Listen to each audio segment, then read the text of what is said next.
Hey everyone, and welcome to the channel. So in front of us is the latest generation for the Dodge Durango SRT Hellcat. This model is finished off in a metallic gray, and we'll go over the MSRP once we go over all the specs and features for this family SUV and get this out on the road. So let's start off with what powers this. Of course, being the Hellcat, this gets the 6.2 liter supercharged V8 that's paired to an 8-speed automatic transmission, pumps out a whopping 710 horsepower, 645 pound-feet of torque. That power is sent through the all-wheel drive system. This weighs in right around 5,700 pounds, but it'll do 0 to 60 in 3.5 seconds, top speed of 180 miles an hour. As far as the miles per gallon goes, this gets around 12 miles per gallon in the city and 17 out on the highway. But of course, if you're buying the Hellcat, those numbers don't matter to you because you want all this performance.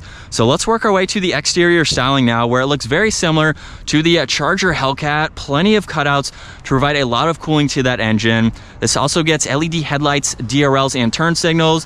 You'll see the SRT badge on that passenger side. Very nice trim piece surrounds the grille. It even makes its way to underneath the headlight housings. Now there's parking sensors in the lower section, plenty of cutouts there too, even with a front sensor for the adaptive cruise. And look at the size of this front splitter. Gives it a really cool look. It's also beneficial for aerodynamics for this, as well as the cutouts for the hood. So there's an air inlet in the middle, heat extraction vents on both sides, which are of course all functional. And it just gives it a really nice design for this SUV.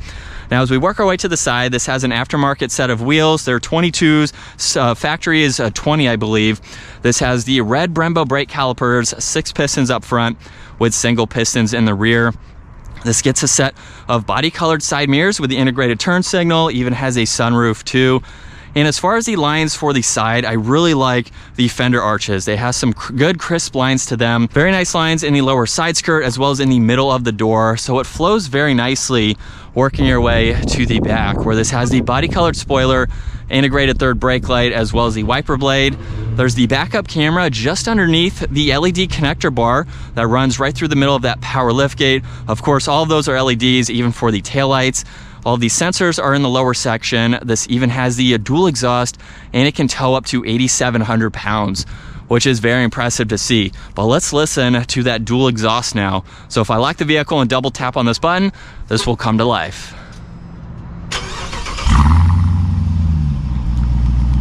And then you can shut it off for whatever reason from the key fob as well.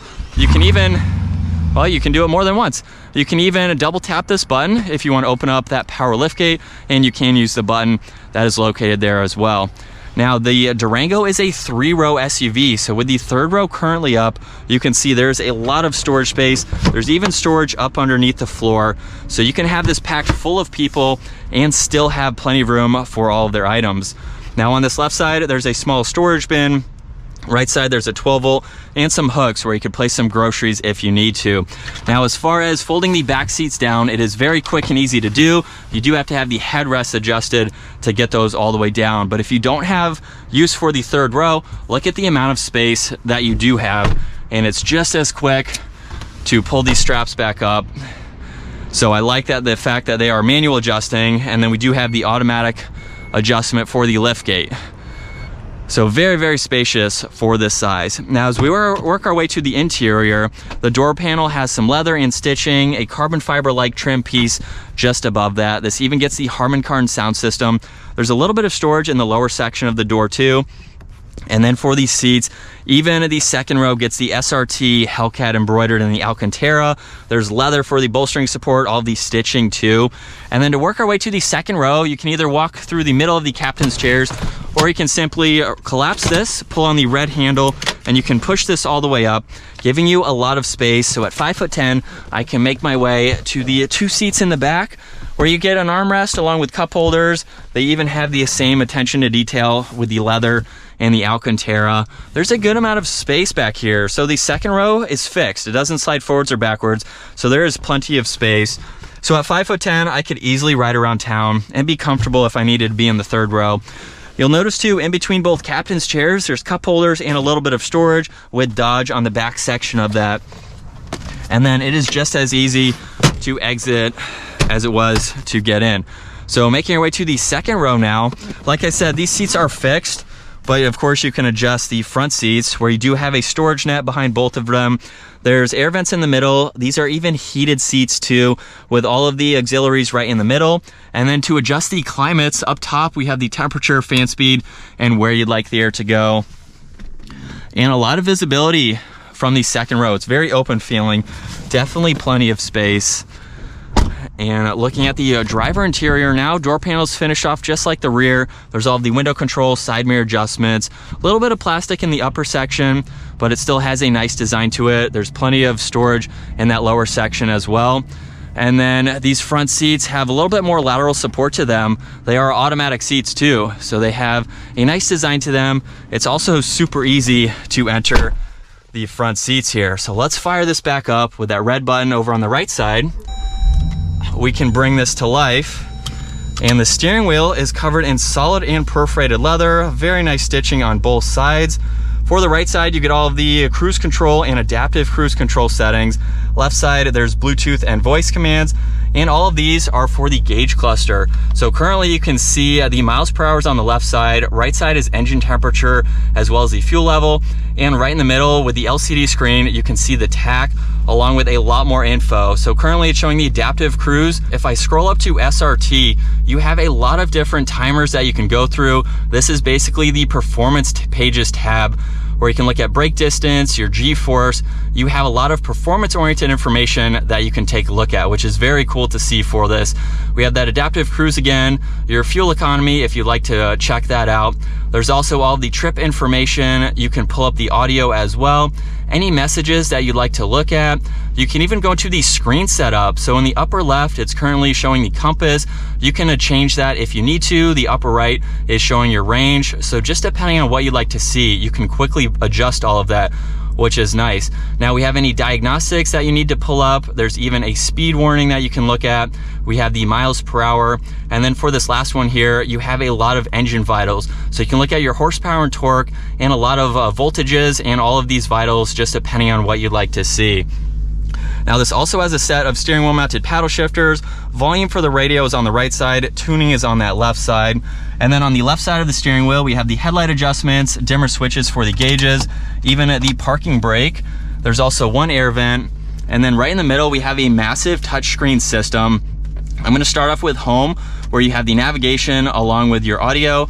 If I go into climate, you can get into the heated and ventilated seats, even the heated steering wheel. You can go through all of the fan speeds and all of those adjustments.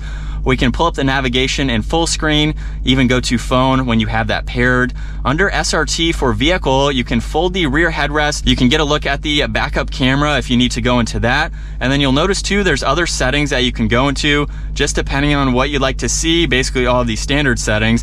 And if I go into SRT, we have the performance pages tab where you can go under all of your timers. You can go into the gauges to look at that. There's dyno and engine information along with a G-force meter. You also have vehicle dynamics. So you can look at the steering angle and where the power is being sent. If I go back here, we even have the drive modes.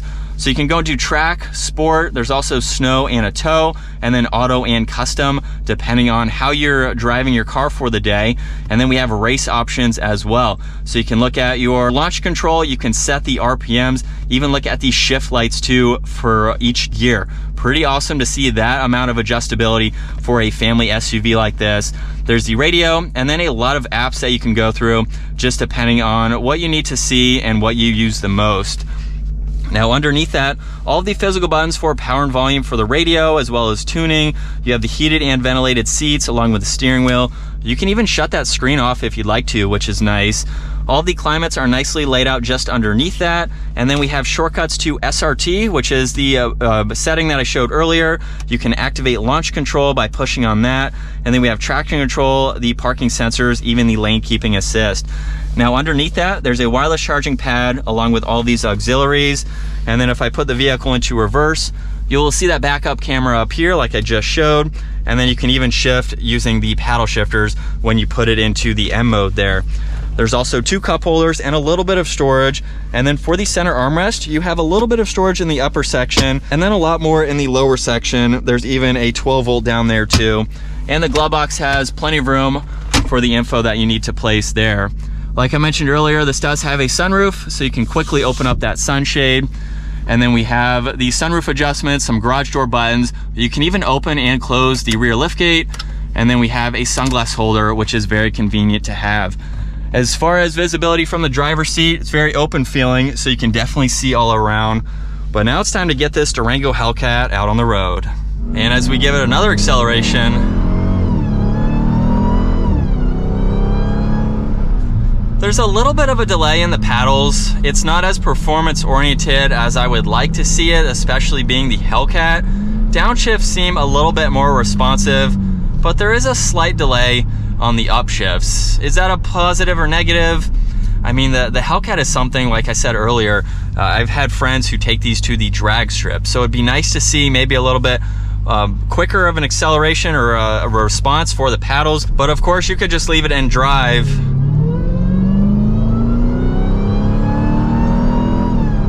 And it seems a little bit more responsive. So it's interesting that with the paddles, you kind of have to hit it and hit it before you think you would normally hit it for it to respond to that shifting. Not a huge deal. I would like to see it a little bit quicker. Maybe a tune or something could adjust that as needed.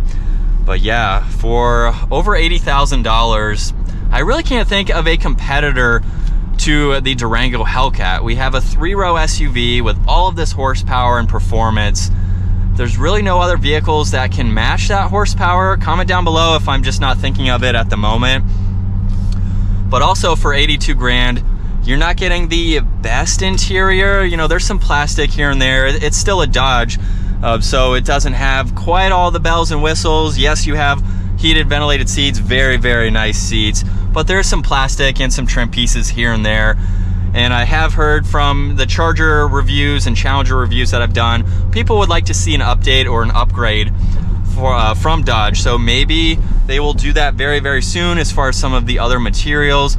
But I will say, you're not really buying this for the interior. It is a nice interior, I will say, even with some of those minor issues there, not really issues, but with some of those topics that I just mentioned, you're buying this for the performance that you're getting out of this 3-row SUV.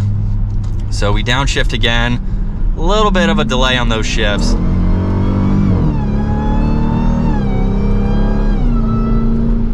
But mild acceleration. I'm not even doing half throttle today, but I know you guys have probably seen other Hellcat reviews where these just rip, especially with the all-wheel drive system. Getting a launch off the line, I mean, this is one quick vehicle. You're talking supercar performance in some of these numbers with its extra weight too, which is impressive to see.